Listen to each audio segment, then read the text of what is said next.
There is a specific kind of silence that happens when you sit on the edge of the bed, pull your boots off after a long day, and realize you are actively hoping your wife is already asleep. You do not say it out loud. You just sit there, feeling that heavy, cold ache in your lower body, knowing that the physical response you used to take for granted simply is not going to show up tonight. But what if I told you that the reason you are failing in the bedroom is not because your engine is dying, but because the main fuel line is physically clamped shut? And what if unblocking that line took nothing more than 2 minutes, a specific kind of oil, and understanding a piece of your own plumbing you have ignored your entire life? A lot of men are not broken. They're just ignoring the wrong things. For a long time in my early 50s, I believed my days as a fully functioning man were just quietly expiring.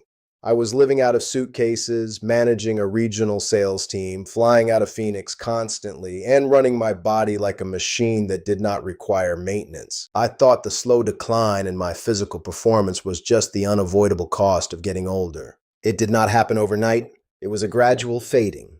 The morning predictability disappeared first. Then the response time slowed down. Eventually, getting my body to perform when I needed it to became a massive, stressful effort. When that happens, you do not just lose a physical mechanism. You lose your footing. You start to doubt everything. During the hardest phase of my 50s, the phase that ultimately contributed to the end of my first marriage, I did not talk about what was happening. I withdrew. I started staying up late answering emails that did not matter just to avoid walking into the bedroom while she was still awake. I was so terrified of the physical failure that I created a wall of silence. I thought I was protecting my pride, but I was just destroying the foundation of my own house. I did what we all do. I went to the doctors. I sat in those cold rooms and answered the questions. They checked my blood pressure. They looked at my testosterone numbers. They told me I was aging, they handed me a prescription for a pill, and they sent me out the door. I tried the pills. And yes, they forced the hydraulic system to work for a few hours. But they left me with a pounding headache, a flushed face, and a deep, sinking realization that I was just masking a broken machine. They were forcing the engine to run redline without ever looking under the chassis to see what was actually broken. I had to figure the mechanics out on my own. I stopped trusting the quick fixes and started reading about the actual infrastructure of the male body. Because I realized that if the body is a hydraulic system and the pump is still working, there has to be a reason the pressure is not reaching the destination. What I found completely changed how I look at my own body. Think about a garden hose lying in your yard. You can walk over to the spigot and turn the water on full blast. You can have all the desire, all the intention, and all the pressure at the source. But if someone is standing on that hose halfway down the line, all you are going to get is a sad, weak trickle at the end. For most men over 50, there is a massive physical weight standing directly on their fuel line. And it is a weight we built ourselves. It is called the pelvic floor. It is a complex hammock of muscle and tissue that sits at the very base of your torso, right between your sit bones. All the vital plumbing, the major blood vessels, and the primary nerves that supply your lower body and create a physical response have to pass directly through that muscular hammock. When we are young, those muscles are flexible. They contract when they need to, and they relax when they are supposed to. The blood flows right through them without friction. But look at how we live. Look at how I lived. I spent 30 years sitting in uncomfortable office chairs, sitting in cramped airplane seats, and sitting in rental cars in heavy traffic. When you sit that much, the muscles at the base of your pelvis physically shorten. They become stiff. But it is not just the sitting, it is the stress. The male body responds to high-stakes stress by clenching. When you are managing a crisis at work, when you are worried about your finances, when you are arguing with your partner, your body goes into a defensive posture. You tighten your jaw, you tighten your shoulders, and without even realizing it, you pull your pelvic floor up tight. You clench it like a fist. After years of that chronic stress and constant sitting, that muscle group forgets how to relax. It stays locked in a state of permanent tension. That tension acts exactly like a heavy boot standing on a garden hose. It physically strangles the blood vessels. It chokes off the nerves. You can take a pill to artificially increase your blood pressure, but if the hose is physically kinked by a locked muscle, you are just fighting your own anatomy. The flow simply cannot get through. I realized my problem was not a lack of manhood. It was a mechanical restriction. My pelvic floor was a tight, inflamed knot of tension. I needed to get that muscle to let go. I tried the standard stretches. I tried breathing exercises. They helped a little, but the tissue was too locked, too deep, and too inflamed from years of neglect. I needed something that could penetrate the tissue and force the inflammation out. That is when I stumbled onto something that sounded completely crazy at first. I was talking to an older guy I know in Scottsdale, a guy who used to work deep tissue massage for athletes. He told me that when athletes have deep locked fascia and muscles that refuse to let go, they do not just stretch. They use an old heavy remedy to draw the inflammation out. They use castor oil. Castor oil is not a lubricant. It is a highly viscous, uniquely structured oil containing ricinoleic acid. When you apply it to the skin over a tense area, it penetrates deeper than standard lotions. It physically drives down into the tissue, reduces the local inflammation, and forces the locked muscle fibers to finally soften and release.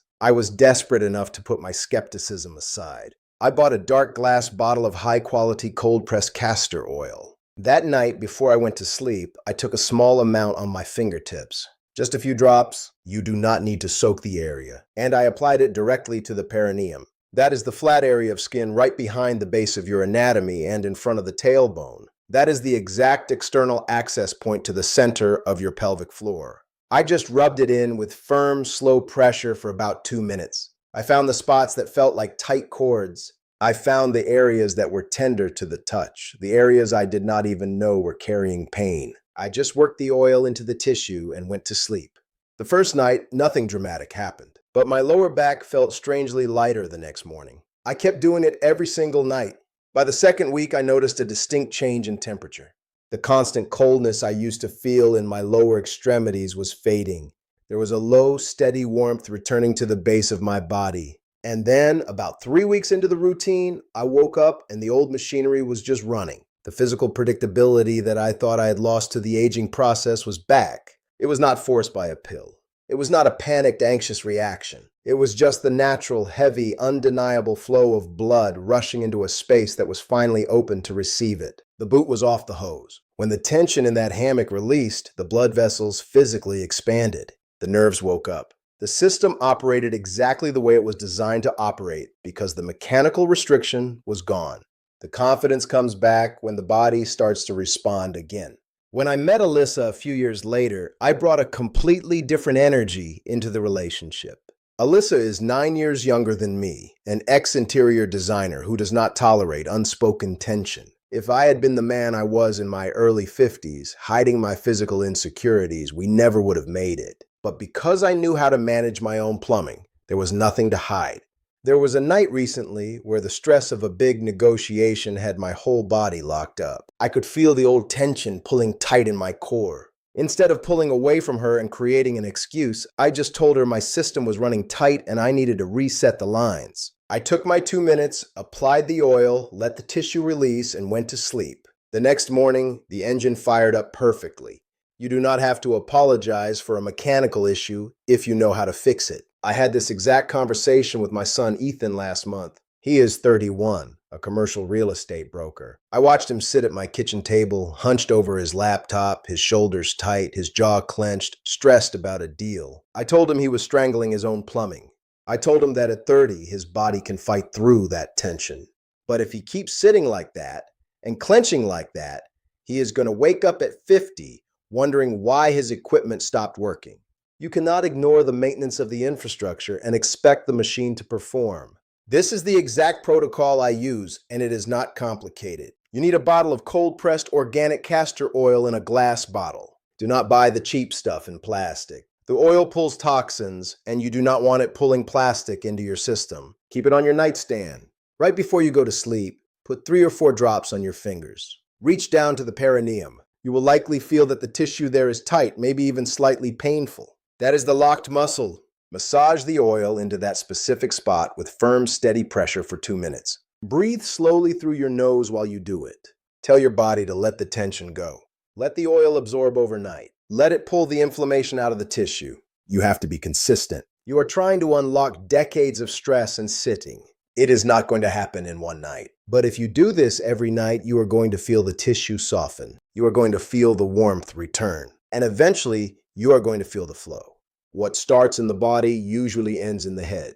We carry so much quiet shame about our physical performance as we get older. We think we are losing our manhood. We think the game is just wrapping up. It is not. You are just driving a car with a kinked fuel line. You have the power to unkink the line. You have the ability to take the tension out of the system. You do not have to settle for the slow decline, and you do not have to rely on a pill to force a broken system to work. I am 63 years old. I do not have the body I had at 30, but my lines are clear. My infrastructure is relaxed. The flow is strong, and I trust my machinery to do exactly what I need it to do. The flow is everything. Once you get the flow back, the rest of the man comes back with it. We are going to keep having these conversations. There is a lot more to cover about the daily mechanical choices that keep the system running on the back half of the journey. Do the maintenance. I will see you in the next one.